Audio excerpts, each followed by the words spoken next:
Oh, hello. Welcome. Welcome. Gather round, one and all. I am your host, Stephen Colbert. Welcome to The Late Show. Thank you so much for being here on this night so filled with dramatic breaking news. Let's get to the number one story trending in America. Mr. Potato Head is no longer a mister. Again, and I'm not making this up, the number one story trending in America. Are we live, Chris? No. Why aren't we live? There, we're not live. It says we're not live. Why aren't we live? Mr. Potato Head is no longer a mister. And not, as I originally assumed, because he finally finished his PhD, his Potato Head doctorate. No, it's because Hasbro is giving the Spud a gender-neutral new name, Potato Head. But if it's not assigned a gender, what bathroom will it use? Naturally, when this news hit Twitter, the world's top idiots weighed in. Piers Morgan tweeted, "Who was actually offended by Mr. Potato Head being male? I want names. These woke imbeciles are destroying the world." Yes, they're destroying the world. How will children grow up without a strong male potato role model? Won't someone think of the tots? Piers, my buddy, I have to ask, what part of this is inherently male to you? I mean, true, the soft curves do resemble my torso, but that's just because after 11 months of this pandemic, I'm mostly potato myself. Speaking of the pandemic, I've got good news and bad news. The good news is science. The bad news is evolution. I'll tell you all about it in tonight's edition of my I Really Wish It Would End segment, Catch a Third Wave, Endless Bummer. Beautiful fever 103. Please go and lick all of the elderly. Sneeze on a doorknob. Don't vaccinate.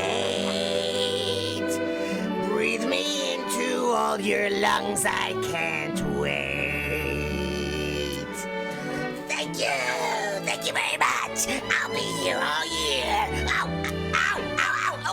Okay, stop. This is becoming abusive now. Okay. Ow, I'm going. All right. Animators don't realize I can't shoot that fast. I'm not Legolas over here. No, ow. What? I haven't hit you yet. But you're going to. No, I'm not. Evie's here. Evie's here. Hold on. What? Right, watch out. No. What? It's a toy. You can't poke any eyes out. Chris has got goggles on. Look at that. He's no fool. He's got goggles on. Mark, how are you doing? You've got the ninja skills. Can you catch this in midair? Hey-ya! Oh, nope. It's irresponsible. Right, it's very irresponsible. This will all be edited out, no doubt. First up, the bad news. The coronavirus keeps evolving into more contagious and deadly strains. First, we had the British variant, then the South African variant, the Brazilian, the Californian. Of course, you don't have to travel the world to get these. They're all available at Disney's new theme park, Epcot. Well, now scientists have found a new coronavirus variant in New York City. It's a lot like regular COVID, but once it's in your body, it gentrifies your immune system until even the white blood cells can't afford to stay. The new strain wasn't just discovered here. Researchers believe it is homegrown, presumably in New York. Well, sure, New Yorkers demand that their virus be locally sourced, farm to table, subway to lungs. You don't want one of those bridge and tunnel viruses. Researchers say the new strain is more contagious and may cause more severe disease. If you can get it here, it will be much more severe, worse than the flu.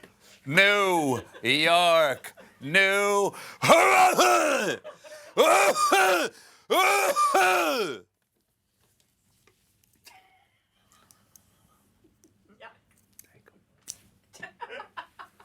Despite all the new variants, there is some good news. Yesterday, the FDA announced that Johnson & Johnson's new COVID-19 vaccine is safe and effective and only requires a single dose. You only need one shot? Wow, that must be a really powerful injection. And I'm being told we have footage of the first recipient.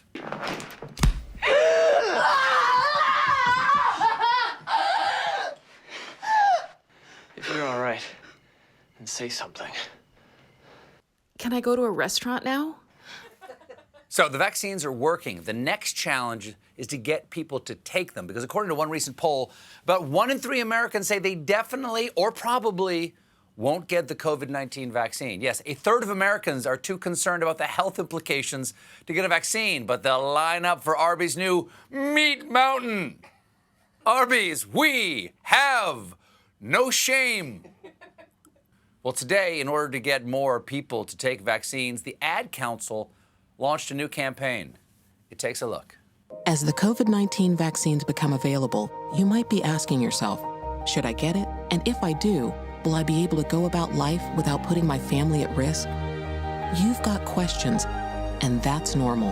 The fact is, the vaccines are safe and effective. They're going to save lives. Because getting back to the moments we miss starts with getting informed. It's up to you. Okay, that's a nice sentiment, but it's up to you is why we have this problem. We need everyone to get the vaccine. How about something a little more forceful and honest, like, don't kill grandma, or no one has polio. Can you guess why? In OG coronavirus news, the Chinese government caused a stir recently when they rolled out their anal swab coronavirus test. There were audible gasps in this room when I read that. Seems like an indirect way to get to the nose. Exactly how long are these Q-tips? The Chinese claim that the anal swabs are more accurate, but they promised the tests would be rare. Well, evidently, they're medium rare because U.S. officials in China have told the State Department that they had been subjected to the anal tests. The Chinese Foreign Ministry spokesperson claimed that China has never asked U.S. diplomats in China to go through anal swab tests. Keyword, asked. Notoriously, the Chinese government doesn't wait for permission. Exhibit A, this guy. His biopsy should be back any day now. The U.S. said that we took away his genitals. Yeah, CBS. We didn't blur them. We literally removed them digitally. Okay. I saw, You want the back? ladies and gentlemen, when we found this graphic earlier today, the man, it's bodies, and part of the bodies is, what's down there. We thought CBS isn't going to let us show that, and I was right. But I didn't know we would just yank them. I thought we would tastefully blur a black bar or something. What have we become? The U.S. said they aren't going to take this lying down or even bent over. A State Department spokesperson said they're committed to guaranteeing the safety and security of American diplomats and their families while preserving their dignity, consistent with the Vienna Convention on Diplomatic Relations. Yes, the Vienna Convention is very clear. It says right in the preamble, no butt stuff. Speaking of asses, the January 6th insurrection. There's more fallout, and I'll tell you all about it in tonight's Seditionist Roundup. I'm in the mood for justice. Thank you, Bessie. First into the paddy wagon is alleged insurrectionist and man Googling how to wear a mask, Richard Michetti. Michetti was identified as one of the Capitol rioters because he apparently took a break from the rioting to argue with his ex-girlfriend over text message. Come on, man, you got to pick one thing to be angry about at a time. Stop the steal! Hang Mike Pence! Screw you, Liz! Return my hoodie! Michetti went on a mid-riot texting spree, sending his former girlfriend photos and videos of the mob, then a message reading, if you can't see the election was stolen, you're a moron. Yeah, you're a moron, said the man, insulting his ex after texting her video evidence of his federal crimes. Evidently, Michetti's ex did not take too kindly to being called a moron and promptly told the FBI that he was at the Capitol and he now faces up to 20 years in prison. You go, girl!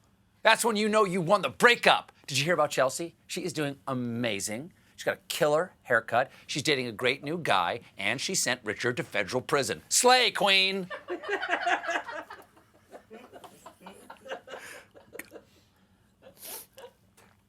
Next up in the lasso of the law, this week, charges were filed against Queens resident and man saying, you talking to me? Because my kids won't talk to me. Philip Grillo. Grillo is a local GOP leader who referred to himself on Facebook as the Republican Messiah. We have a statement from the Capitol Police about Grillo's claim. He's not the Messiah. He's a very naughty boy. Next up, Texas realtor Jenna Ryan, who took a private jet to the riot and then maybe to make her flight tax deductible, she turned insurrection into an ad. Go in here. Life or death. It doesn't matter. Here we go. Y'all know who to hire for your realtor.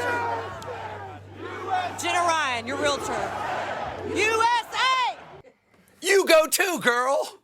You get your product placement in. Reminds me of after John Wilkes Booth shot Lincoln and jumped from the balcony shouting, "I'm not gonna pay a lot for this muffler." In the days leading up to her arrest, Ryan was defiant, but according to the Washington Post, facing federal charges and abandoned by the people she considered fellow patriots, she said she feels betrayed. "I bought into a lie, and the lie is the lie, and it's embarrassing." Oh, I'm sure it is. But you know what helps with embarrassment? Just getting away from people so you can't hear the mean things they're saying about you. Take a little time to center yourself, like 5 to 7 years. 4 with good behavior. Now, some rioters are being a little more specific about who lied to them, like the so-called zip tie guy, who was later revealed to be unemployed Tennessee bartender and man screaming, "Tiny penis!" Eric Munchel. In a legal motion filed earlier this month, the Munch insisted his actions were a direct response to months of comments made by the former president. Yes, because there is no more time-honored defense for a fascist than, "I was just following orders." But Munchel's legal filing didn't stop with the former president. In it, the writer also blames his mom, claiming inside the Capitol, Mr. Munchel attempted to limit his mother's movements and to keep tabs on her. He didn't want to overthrow the government, but you know how you worry with an older parent? We've all seen the commercial. I've fallen, and I can't hang Mike Pence. We got a great show for you tonight. It's already a pretty good show. I'll be talking to Oscar and Emmy-winning actor and director Regina King. But when we come back, meanwhile, join us.